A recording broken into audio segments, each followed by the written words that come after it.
श्री राम जय जय राम। श्री राम जय जय राम। श्री राम जय जय राम। श्री राम जय जय राम। श्री राम जय जय राम। श्री राम जय जय राम। सच्चिदानंद भगवान की जय। सत्य सनातन धर्म की जय। सतगुरुदेव भगवान की जय।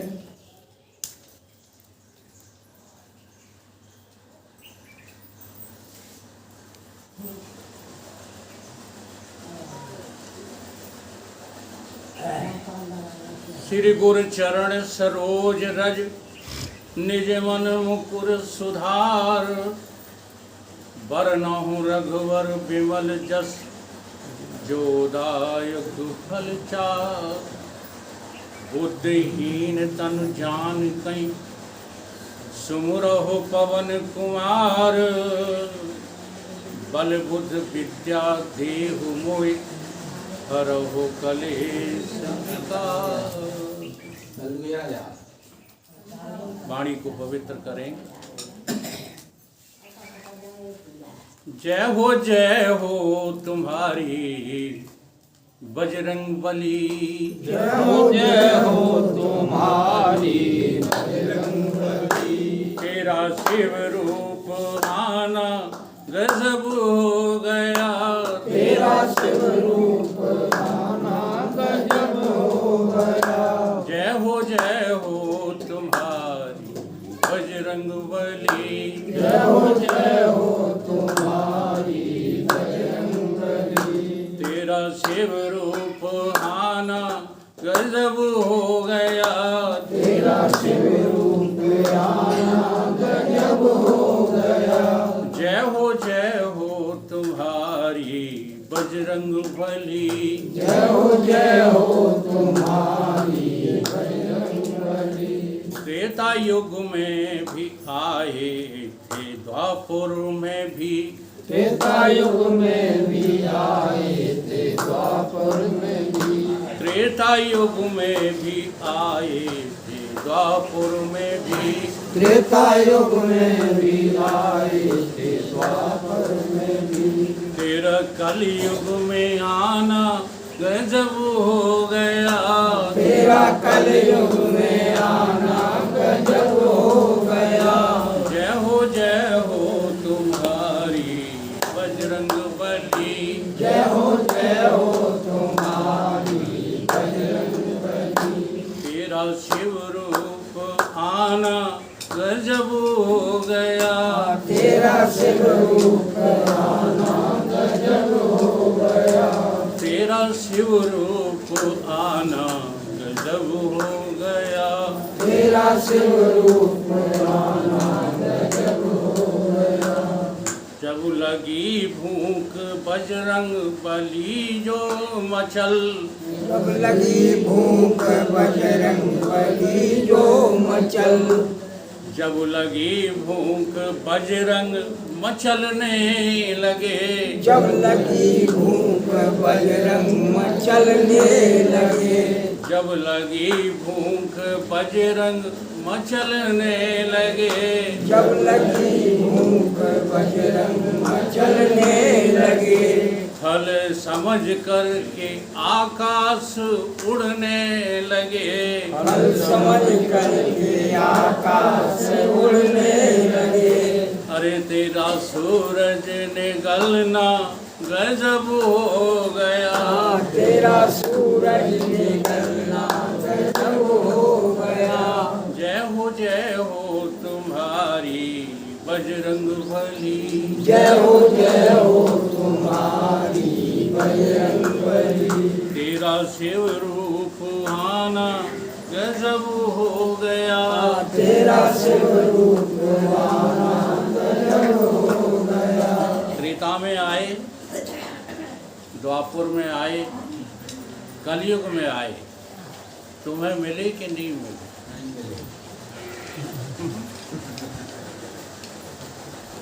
एक एक संकेत इस बात का कह रहा है कि बजरंगबली तुम्हें कभी जो है मिलेंगे तो मनुष्य के रूप में ही मिलेंगे। तुम जिन जो है ख्वाबों में डूबे हुए हो, उन ख्वाबों में न शंकर भगवान मिलेंगे न बजरंगबली मिलेंगे, और दोनों लोग ही जब मिलेंगे तो सतगुरु के रूप में ही मिलेंगे। वंदे बोधमहम नित्यम गुरु शंकर प्रणम। और भगवान बजरंगबली भी जय हनुमान ज्ञान गुण सागर, जब भी मिलेंगे तब सतगुरु के रूप में ही मिलेंगे। और सतगुरु की बात को जो लोग पालन करते हैं वही वास्तव में बजरंगबली की पूजा करते हैं। जो सतगुरु की बात को सुनना भी पसंद नहीं करते, वो बजरंगबली की पूजा एक दिखावा, शंकर जी की पूजा एक दिखावा, पूजा करते नित नेम से और पाप करो दिन रात, नारायण तिन भगत सो प्रभु करें नहीं बात। क्या है पूजा? जरा देखो,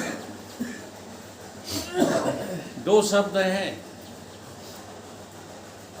कर्म ही पूजा है। कर्म क्या है? पूजा है। और पूजा ही कर्म है। तो हम दोनों में से किसी को नहीं समझते, इसलिए अलग से पूजा करने के लिए समय बर्बाद करते हैं। तमाम लोगों को देखा है मैंने, टाइम हो रहा है अपनी ड्यूटी का, समय पर ड्यूटी पे पहुंचना है, लेकिन कसक क्या है हृदय में कि पूजा नहीं कर पाई। अब पूजा करने जा रहे हैं अलग से, ध्यान देना। तो पूजा तो तुम्हारी खंडित हो गई। अगर तुम ड्यूटी पर गलत समय पर पहुंचे तो ईमानदारी तुम्हारी जो है खत्म हो गई। तो पूजा कहाँ हुई? उस पूजा का फल तो फिर पाप हो गया जो तुम अलग से करते हो। असल में अलग से कोई पूजा तब की जाती है जब हमारी बुद्धि जो है बाल्य अवस्था में होती है। तो बालक है तो बालक को कुछ पता नहीं, तो उसको सिखाना पड़ता है कि नहीं सिखाना पड़ता है कि आ से अनार होता है, बा से बकरी होती है, भा से भड़भूंजा होता है, जबकि ऐसा होता तो नहीं है। इसलिए बालक बुद्धि के लोगों को कहा जाता है कि कुछ समय ऐसा निकालो कि चले जाया करो मंदिर। लेकिन समझदार हो जाने के बाद कर्म ही तो तुम्हारी पूजा है।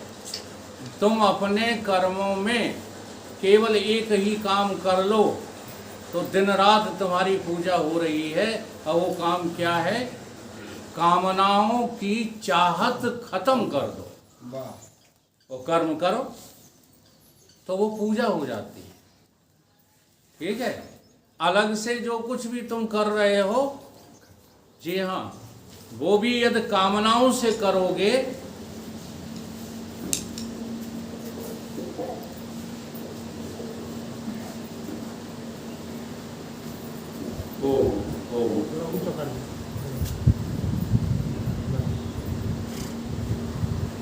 अलग से कुछ आप जो है करने जाते हो भगवान के नाम पर, और उसमें कामना है, कामनाओं से तुम्हारा हृदय भरा पड़ा है। तुम मंदिर जा रहे हो, शिव जी के, बजरंगबली के, राम जी के, और दिल में कामना लेकर जा रहे हो कि हे प्रभु मुझे इस पूजा के बदले अमुक चीज मिल जाए, तो वो पूजा नहीं रहती, क्या बन जाता है? कर्म बन जाता है। कर्म तुम्हारा पूजा कब बन जाती है? जब तुम कोई कामना नहीं रखते, हृदय में कामनाएं खत्म कर दो, फिर तुम्हारा पंखा डुलाना भी पूजा हो जाए। जैसे अभी राधे जी पंखा डुला रहे थे और कोई कामना नहीं इनको, तो ये पूजा हो रही है, इसका नाम पूजा है। इस पर दो दृष्टांत जो है आपको समझा, कैसे जो है कर्म पूजा बन जाता है और कैसे पूजा कर्म बन जाती है। कांवरिया जाते हैं कांवर भरने के लिए, रास्ते में जो है उधर से सारे कांवरिया चले आ रहे हैं। भगवान शंकर और पार्वती ने कहा कि इनमें से कोई जो है अपना भक्त है क्या, कि सब ऐसी भीड़ जो है जुड़ी हुई है, परीक्षा करना चाहिए। पार्वती जी 16 साल की कन्या बन जाती है और भगवान शंकर जो है अपाहिज, लूले, लंगड़े, कोढ़ी बनकर के कीचड़ में गिर जाते। अब वो 16 साल की कन्या कह रही है, जो भी कांवरिया गुजरते हैं उनसे कहती है कि हमारी रक्षा करो भैया, हमारे पति जो है दलदल में फंस गए हैं, इनको जरा बाहर निकालो। कोई कांवरिया निकालने को तैयार नहीं होता, अपनी अपनी कांवर के अभिमान में चले जा रहे हैं। उनमें से कोई धूर्त वृत्ति के लोग होते हैं, वो अपशब्द बोलने लगते हैं, कहते इस बुढ़े के साथ, इस कोड़ी के साथ क्या कर रही है, तुझे सुखरूप रहना है, सुख से रहना, चल मेरे साथ में तुझे ले चल। तो पार्वती जी मुस्कुराती हैं बाबा भोलेनाथ की तरफ, देखो तुम्हारे भक्तों के हाथ न सूरत बुरी है न सीरत बुरी है, बुरा है वही जिसकी नीयत बुरी है। केवल जो है शास्त्रों को याद करके बातें करने का नाम जो है भजन और सत्संग नहीं है। कुछ समझते भी हो, भगवान की कृपा से तुम्हारा जन्म हुआ है, तुम्हारा इसमें कुछ नहीं है। तुम ना समझ हो इसलिए कहते हो कि हमारा भी जोर है। कब जोर लगाया तुमने? सारे जोर तुम्हारे जब फैल हो जाते हैं तब उसकी करुणा बरसती है तुम्हारे ऊपर। केवल भगवान की कृपा से तुमको मनुष्य तन मिला है, तुमने कुछ भी इसमें नहीं किया। अब तुम कर रहे हो इसलिए मनुष्य तन खोलोगे। जी हाँ, कर्तापने के अभिमान से ही मनुष्य जो है गधा बन जाता है, और कर्तापने के अभिमान से रहित 84 योनियों में से कोई न कोई जीव मनुष्य बन जाता है। इसलिए होश में रहो। तुम कुछ करते नहीं हो, पहले इतना भजन करो। तुम्हारे कुछ करने से तुमको मनुष्य नहीं बनाया गया।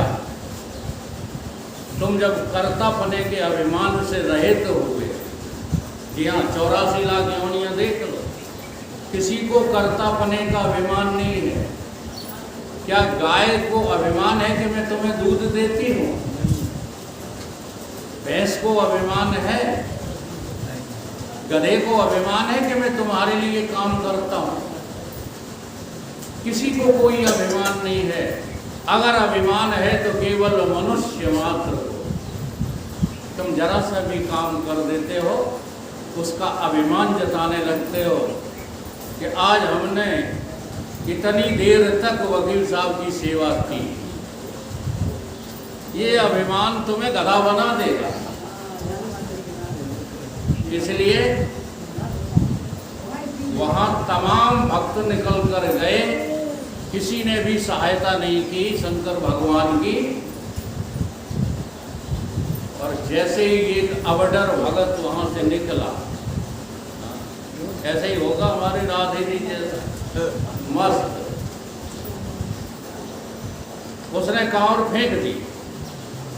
जी हाँ, जिस कांवर के खंडित होने से पाखंडी डर रहे थे, वो कांवर उसने फेंक दी और जाकर के तत्काल जो है भगवान शंकर जो कोढ़ी के रूप में पड़े थे, उनका हाथ पकड़ा। और जैसे ही हाथ पकड़ा, तो वहाँ जो है थोड़ी नहीं, साक्षात भगवान शंकर खड़े। कर्म बन गया पूजा। कर तो रहा था कर्म, तो बन क्या गया? पूजा। अब देखो तुम्हारी पूजा कैसे कर्म बन जाती है।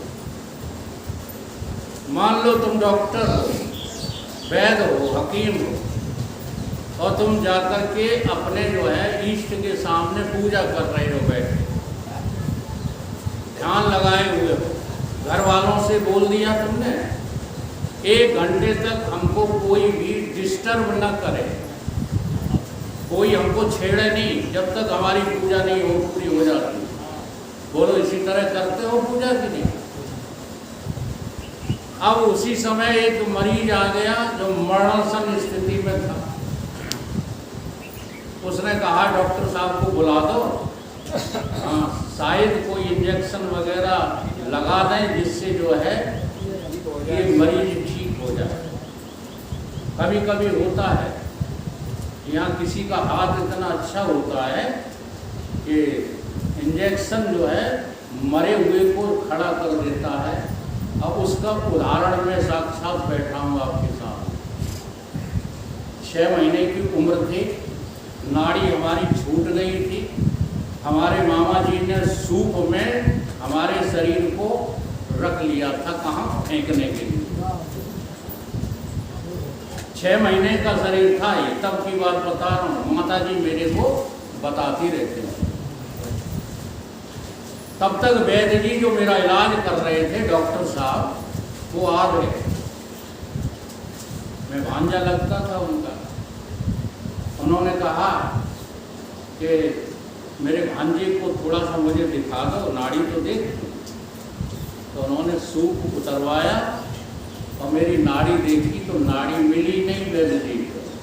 फिर भी वैद्य जी क्या बोले, 1 इंजेक्शन मुझे लगा लेने दो। तो घर के सब लोग जो है उन पर नाराज होने लगे कि शर्म नहीं आती वैद्य जी तुम्हें, मरे हुए बालक को इंजेक्शन लगाओगे? उन्होंने कहा कि कोई बात नहीं, हमें लगा लेने दो। तो वैद्य जी ने कोई इंजेक्शन लगाया हो मुझे तो पता नहीं, लेकिन उस समय केवल सबसे अच्छा चलता था इंजेक्शन डेकाड्रोन, जो मरे हुए को भी खड़ा कर देता था। और जैसे ही उन्होंने इंजेक्शन लगाया कि मेरी नाड़ी वापस आ गई और आज ये बैठा हूँ बुढ़ा होने के। ठीक है,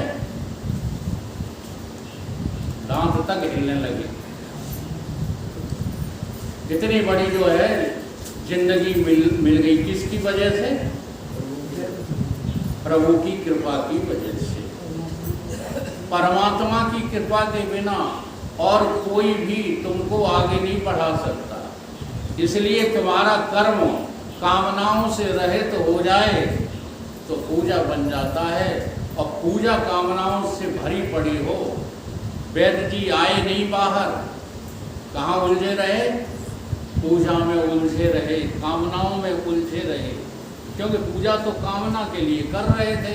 अगर निष्काम होते ना तो दौड़ कर आ जाते। जी हाँ, जो निष्काम पूजा करता है, कर्म में पूजा कभी उसकी बाधक नहीं होती। ये निष्काम पूजा का फल है। और निष्काम कर्म का फल क्या है? भगवान के दर्शन। जी हाँ, भगवान के दर्शन हुए शिवरी को, हुए कि नहीं हुए? फिर भी वो भगवान शिवरी से क्या कह रहे हैं? वो भगवान शिवरी से कह रहे हैं कि इन दर्शनों का फल तुझे आगे मिलेगा। मम दर्शन फल परम अनुवास, और जीव पाए भगवत स्वरूपा।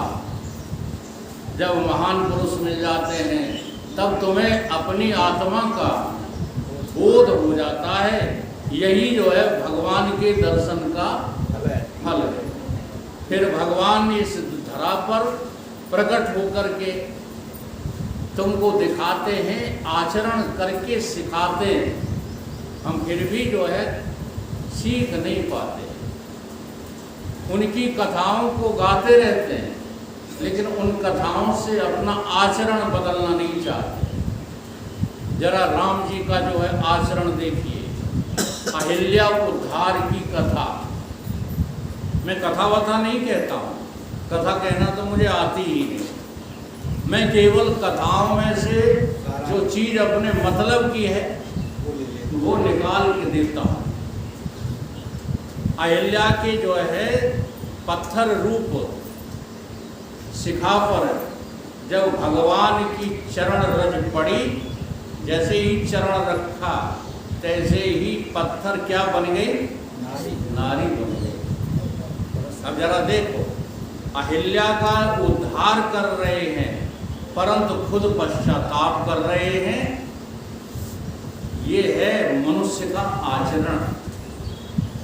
हम किसी का उद्धार कर देते हैं, उद्धार तो एहसान जताते हैं। हाँ, हमने इतने दिन तक जो है भटमासपुरा में सत्संग सुनाया, हमें कछु फायदा नहीं बने। ये मनुष्य का आचरण नहीं है। उद्धार करने वाला उद्धार करते भी समय सजग रहता है कि हमसे कौन सी त्रुटि हो रही है व्यवहार में। यहाँ तो सब ज्ञानी बन जाते हैं, व्यवहार बिल्कुल भूल जाते हैं। किसके साथ कैसा व्यवहार करना है वो सही नहीं रहता। इतनी अकड़ ज्ञान की आ जाती है। भगवान ने उद्धार किया, तुरंत पश्चाताप हुआ। भगवान को देखो, ये है मनुष्य की जो है क्या नियत। भगवान सिखा रहे हैं तुमको कि नारी के जो है सिर पर हाथ रख देना, कभी पैर मत लगाना। भगवान जो है रोने लगे कि आज तो मुझसे अपराध बन गया। एक नारी की, चलो उद्धार के ही समय से ही, अब कोई माता हमको प्रणाम करने आए वो हम अपना पैर उसके सिर पर रख दें तो ये अभद्रता होगी कि जो है आशीर्वाद होगा। तमाम ऐसे मूर्ख जो है साधु यही काम करते हैं। कहते वो साधु महाराज लात मार दें तो समझ लो काम बन जाएगा। तो हम कहते हैं जो लात मारते हैं साधु, ऐसे साधुओं को कड़ोर कर कुएं में फेंक दो। ये साधु नहीं है, ये बहुत बड़े पाखंडी होते हैं। लेकिन आप लोग तो जाने क्या विश्वास कर लेते हो। तो भगवान जो है प्रायश्चित कर रहे हैं, रो रहे हैं। गुरु विश्वामित्र ने कहा क्यों रो रहे हो राम, तुमने तो अच्छा काम किया। बोले अच्छे के साथ बुरा बन गया गुरुदेव। उन्होंने कहा क्या हो गया? कि नारी के सिर पर मेरा पैर पड़ गया महाराज, इसका प्रायश्चित करना मुझे, उसका उपाय बताओ। तो गुरुदेव भगवान उन्हें प्रायश्चित का उपाय बताते हैं। क्या कहते हैं? प्रयागराज, अब हम चौपाइयाँ गाना नहीं जानते, लेकिन सारी प्रसंग देखो यही है कि नहीं है। चौपाइयाँ आप लोग ढूंढ लेना। प्रयागराज तीर्थ नज़दीक आ गया है और गंगा जी में नहाते ही तुम्हारा ये प्रायश्चित जो है पूरा हो जाए। अब देखो भगवान है, उन्हें गंगा नहाने की क्या जरूरत है? तीर्थ जाने की क्या जरूरत है? स्नान करने की क्या जरूरत है? फिर वहाँ 3 काम किए भगवान ने। वो आपके लिए निर्देश है कि आप जब भी तीर्थाटन करो तो वहाँ रोटी खा के, पूड़ी खा के, भोजन करके समय न बिताओ, मनोरंजन करके समय न बिताओ, पिकनिक न मनाओ, बल्कि ये 3 काम तीर्थ में जाकर करना ही चाहिए। कौन कौन से? पहला काम है, जिस तीर्थ में पहुंच गए हो उस तीर्थ की महिमा का गुणगान अपने गुरुदेव या किसी संत के मुखारबिंद से सुनना चाहिए। तो वहाँ राम जी अपने गुरुदेव विश्वामित्र से गंगा माता की महिमा सुन रहे हैं, गुरु जी सुना रहे हैं कि कैसे भागीरथी जो है प्रकट हुई। सारी कथा वहाँ सुनाई। जी हाँ, हम बिना पढ़े लिखे हैं, लेकिन रामायणियों के हम बाप हैं। जी हाँ, रामायणी घबराते हैं हमारे मारे, तो हैं हम बिना पढ़े लिखे। अभिमान मुझे पढ़ाई लिखाई का बिल्कुल नहीं, क्योंकि मुझे याद ही नहीं रहती। अब जैसे ही जो है वहाँ पर गुरुदेव ने कथा सुनाई और भगवान राम ने सुनी, तो अंतःकरण उस कथा के सुनने से साफ हो गया। जी हाँ, जब मलिनता होती है मेरे अंतःकरण में, तभी पाप रूप दुख होता है मुझे। आप ये मत समझना कि आप दुखी हो रहे हो तो